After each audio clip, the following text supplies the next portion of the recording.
4,000 ಹಂಚಾಯ್ತಾರೆ, 1,000 ಹಂಚಾಯ್ತಾರೆ, ಹಂಗೆ ಹಂಚಾಯ್ತಾರೆ. ಇಬ್ಬರು ಹಂಚವ್ರನ್ನ ಹಂಚಿದವ್ರು ಯಾರೂ ಇಲ್ಲ. ಹಾಗಿದ್ರೆ ಬಿ ಜೆ ಪಿಯವ್ರು ಹಂಚಿಲ್ಲೇನು?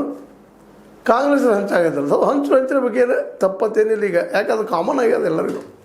ದುಡ್ಡು ಹಂಚಿದಾಗ ಅವ್ರು ಓಟ್ ಹಾಕಿವ್ರು ಅನ್ನೋದು ಎಲ್ಲರೂ ತಿರಕ್ಕೆ ಹೋಗ್ತದೆ. ಮತ್ತು ಇವರು ಮತದಾರರಿಗೂ ಅವ್ರು ದುಡ್ಡು ಕೊಟ್ಟಾಗ ನಾವು ಹಾಕಬೇಕು ಅನ್ನೋದು ಮನಸ್ಥಿತಿಗೆ ಬಂದು ನಿಂತಿದ್ದಾರೆ ಭಾಳಷ್ಟು ಜನ. ಎಲ್ಲರೂ ಅಲ್ಲ, ಭಾಳಷ್ಟು ಜನ ಬಂದು ನಿಂತಿದ್ದಾರೆ. ಹೀಗಾಗಿ ಅದರಲ್ಲೂ ಅವಶ್ಯಕತೆ ಬರ್ತಿರಲಿಲ್ಲ. ಆಯಿತು, ಟೀಕೆ ಮಾಡ್ಯಾರ ಮಾಡಲಿ. ಹಾಗೆ ತಿಳ್ಕೊಂಡ್ರೆ ಇದು ಬಿ ಜೆ ಪಿ ಪೂರ್ತಿ ಇಲ್ಲಪ್ಪ, ಒಟ್ಟೆ ಏನಿಲ್ಲ, ಪ್ರಾಮಾಣಿಕವಾಗಿ ಇಲೆಕ್ಷನ್ ಮಾಡ್ತಂತೇನಲ್ಲ. ಅಂದ್ರೆ ಇಲ್ಲಿ 14ರನ್ನ ಪ್ರಚಾರಕ್ಕೆ ಬಿಟ್ಟ ಅವರು ತಮ್ಮ ಮಾಡಲಿ ಬಿಡಲಿ ಬೇಕು ಬೇಡ ಅದ್ರ ಬಗ್ಗೆ ಚರ್ಚೆನೇ ಬೇಕಾಗಿಲ್ಲ. ಅವ್ರು ಪಕ್ಷಕ್ಕೆ ಬಿಟ್ಟಿದ್ರೆ ಯಡಿಯೂರಪ್ಪರು ಜಾಣರು ಆಗ್ತಿದ್ರು.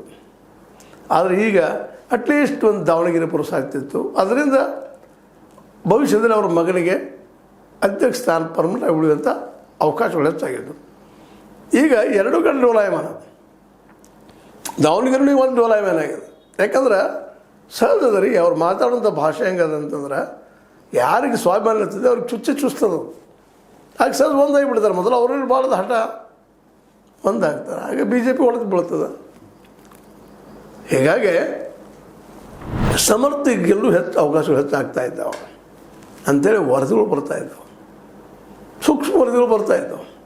ಇದರಿಂದಾಗಿ ಸಿದ್ದರಾಮಯ್ಯನಿಗೇನೋ ಒಂದಿಷ್ಟು ಜೀವದಾನ ಸಿಗ್ಬೋದು. 2 ಗೆದ್ದರು ಸಹಿತ ಜೀವದಾನ ಸಿಗೋ ಸಾಧ್ಯತೆಗಳಿದ್ದಾವೆ. ಹಾಗೆ ಯಡಿಯೂರಪ್ಪನವ್ರಿಗೂ 2 ಗೆದ್ದರು ಸಹ ಜೀವದಾನ